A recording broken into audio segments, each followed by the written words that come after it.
Hello, mathematicians. Here we are. We are going to be continuing algebra. We're taking a look at chapter 6, lesson 5, and we are going to be looking at algebraic properties. A lot of these are going to ring a bell because you would have seen some of these in elementary school. You might not have necessarily known that they were called certain properties with these names, but either way, you're going to learn it today, and you're going to be able to use it in algebra. So your book needs to be open to page 700, or not 700, how about 474? So get your book open to page 474 while I get myself up in the corner, and we're going to take a look and get started right away on the properties. Okay, so we're going to be talking about 3 different properties. You probably have heard some of the names, and they should ring a bell.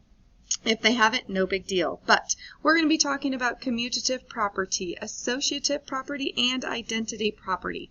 So let's break it down and take a look at each of these. Let's start with commutative property. It is an order in which 2 numbers are added or multiplied, and it does not change their sum.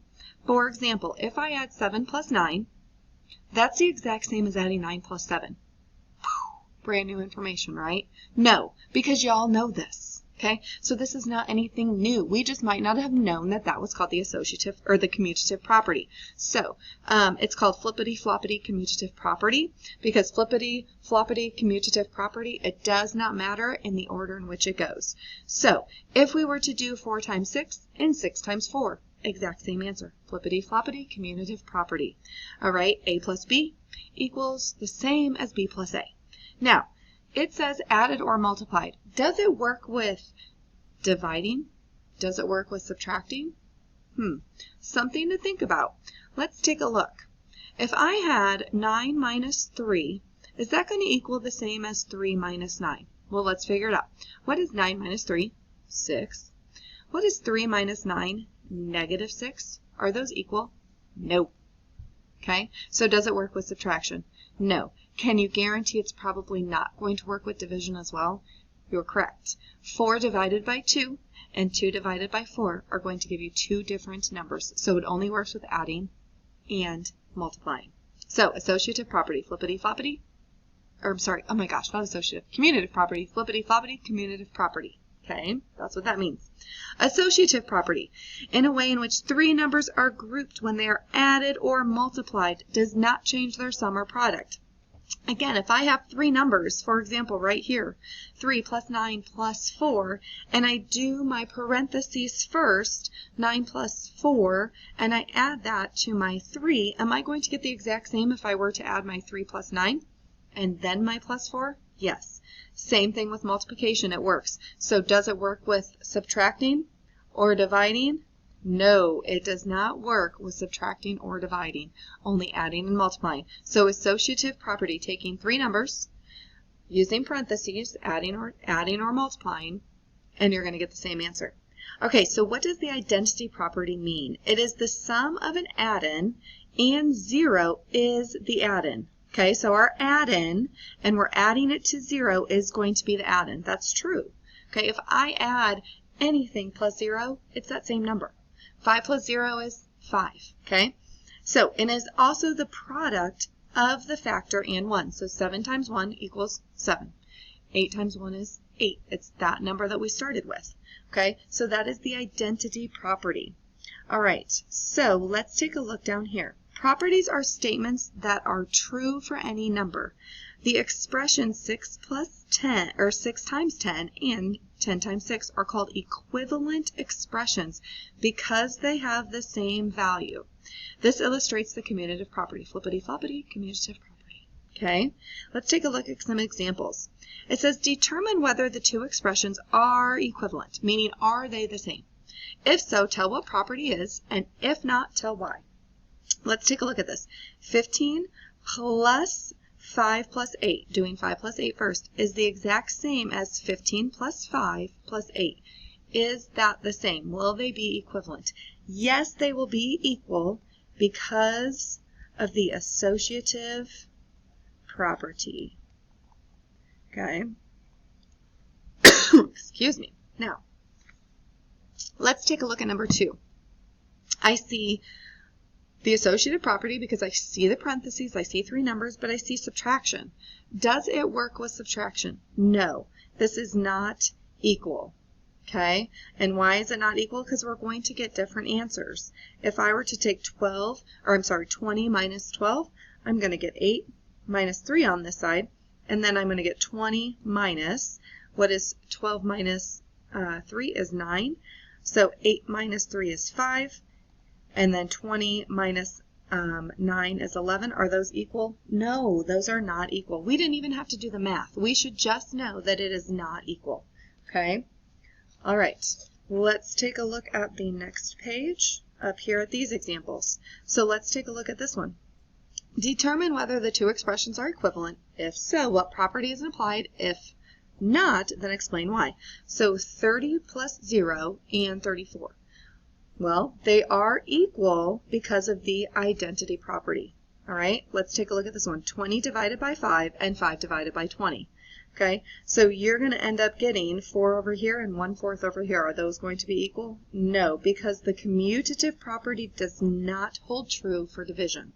So we would say no, it's not. All right, let's take a look at A. So A says we're going to do the exact same thing.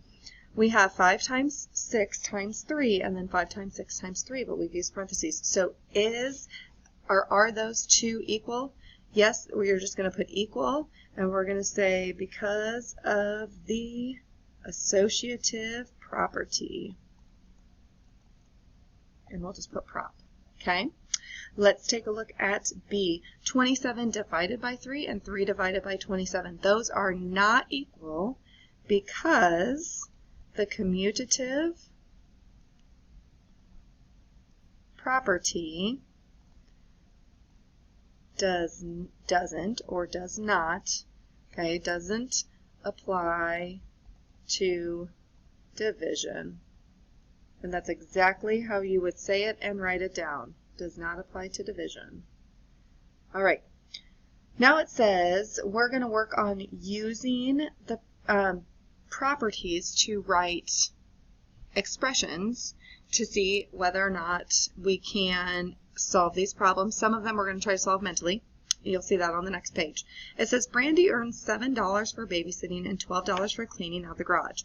Write two equivalent expressions using commutative property that can be used to find the total amount she earned. So flippity-floppity commutative property. So we could take the $7 that she gets with babysitting and the $12 for cleaning out the garage, which I would never give my kids $12 for cleaning out the garage. They would just have to do it for $0. So be thankful that you are not my child, because this sort of would make her kids just clean out the garage just because.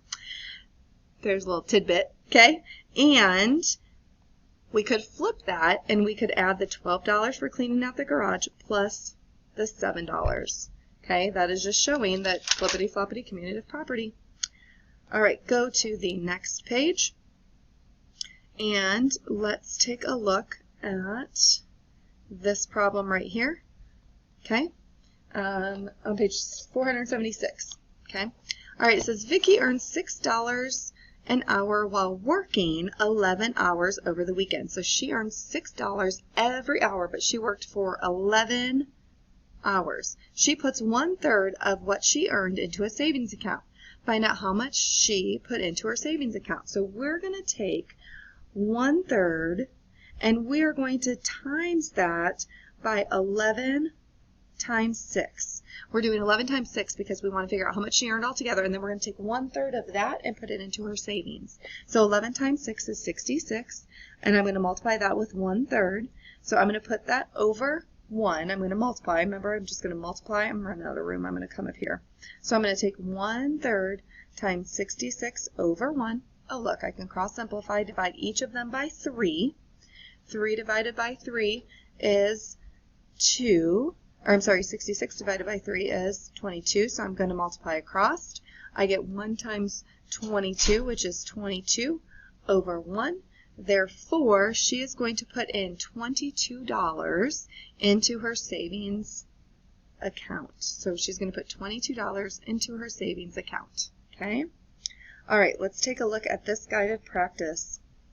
Determine whether the two expressions are equivalent. If so, tell what property is applied. If not, tell them why not. So I have 3 plus 17 plus 43 35 plus 17 plus 43, and 35 plus 17 plus 43. Notice my parentheses changed. So, are they equal? Yes, they're equal. What property did we use? We used the associative property. Okay, very good. Let's move on to the next one. Looks like associative property, but we're using subtraction. So is it equal? No, not equal. And we're going to say because the associative property does not work with subtraction. Okay, we know it does not work with subtraction. So we can automatically just go ahead and say, no, not right. It doesn't work with subtraction.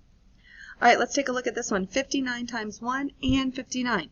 Are they equal? Yes, they are. They are equal, and it is because of the identity property.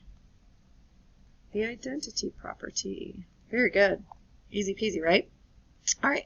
At a gymnastics meet, a gymnast scored 8.95 on the vault and 9.2 on the uneven bars. Write two equivalent expressions that can be used to find her total score. So I could easily add 8.95 plus 9.2, and we know that the other one is flippity-floppity commutative property. So I could take 9.2 plus 8.95, and I'm still going to get the exact same answer.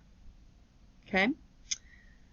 All right. Nadia bought suntan lotion for $12, sunglasses for $15, and a towel for $18. Use the associative property to mentally find her total, or the total of number, or the total of what she purchased. Okay, so just the total.